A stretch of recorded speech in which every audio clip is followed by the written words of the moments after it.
What I do for the city, I'm the sewer supervisor in the sewer department, also a sewer mechanic. The first thing we do early morning, we diesel up our bypass pumps and we make sure fuel are in them so that they can function and keep everything from flowing over. And after that, we start doing our lap time. We're here at lift station number one of our new rehab stations. Here with the sewer department, doing our everyday routine, preventive maintenance, checking the lift stations in the city. We have 18 lift stations in the city that we check on a daily basis, and we do what we call a preventive maintenance. When we come in,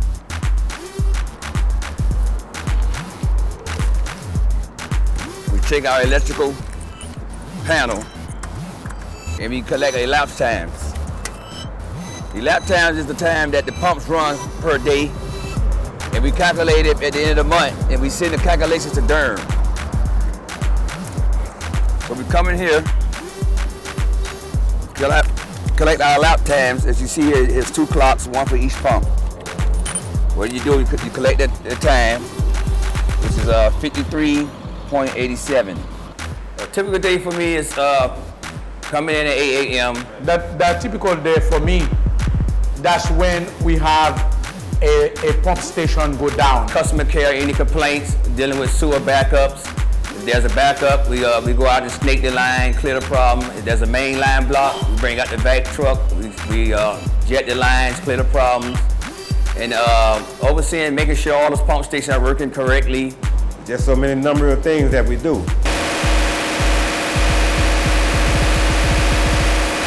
Okay, basically what we're doing here, we have some issues with the station, some major repairs need to be done, but we're still responsible to make sure the residents still be able to flush their toilets. So what we do, we hook up a pump here, which is called a bypass system, that we still be able to pump the station while we get the repairs are done. So we are still responsible for the residents to be able to flush their toilets and whatever else after that. As you see now, the wet well is going down, pumping down slowly with this bypass system. Like we have a problem with a station where we have to pull the pumps, we pull pumps, pull rags and all that type of stuff out of it and put it back online. What's happening here at this station, this particular station, you see that right there? That's the rags that we pull out the pump when it clogs the pump up. It's a bunch of rags.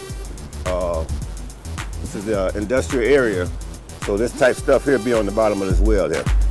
There's 4 boats here, and you take a bar, like you put a horse here, this part here, this is the part to stand for it. And you put it up in here, you put the chain over here, and when you untake these boats loose here, and you get you a crowbar, a bar, and pop it. And then you can raise the pump up, and then you get all that tight rag there out of it.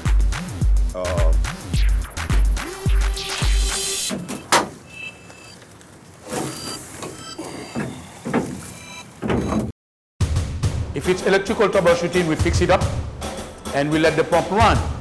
But otherwise, if everything we try, we don't have any best result, we call our contractor to come to back us up. This one is an old station.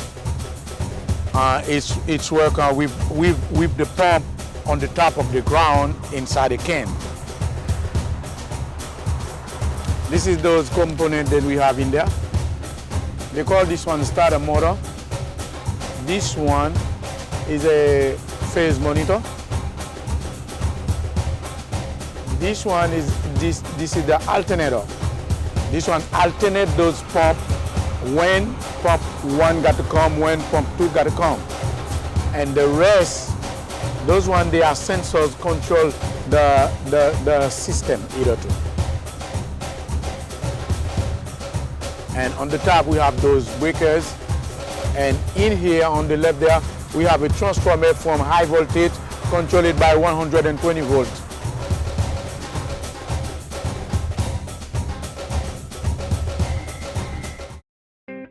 Yes, it give us a lot of problem at times. One thing is this one station that have a lot of grease in it. This is the wet well here.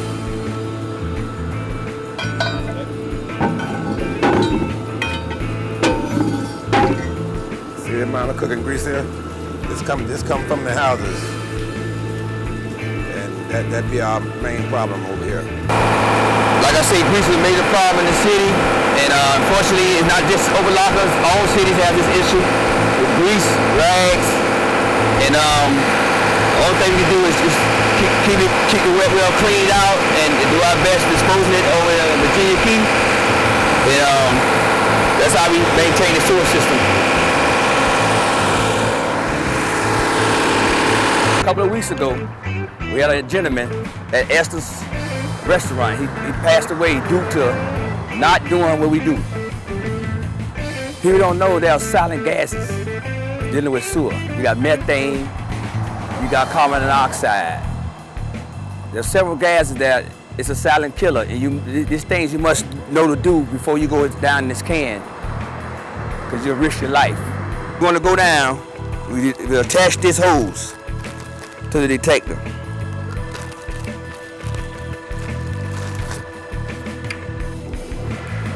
It attaches here, and what we do, every 10 seconds, we lower this tube down, and it records the level of the gas. Every 10 seconds, you go down a feet. And you do this before you go in. It lets you know how much gases are down here. Is it safe to go down here? If it's not safe to go down here. This gas detector could have saved that young man's life. As you can see here, you can see the rust from the years of deterioration, and some of this causes from the gases too. And 2 years of wear and tear and conditions and gases, this was gases could cause. If we could do it to a metal, imagine we could do it to your inside, your health. Each guy had his own mask. We don't share masks.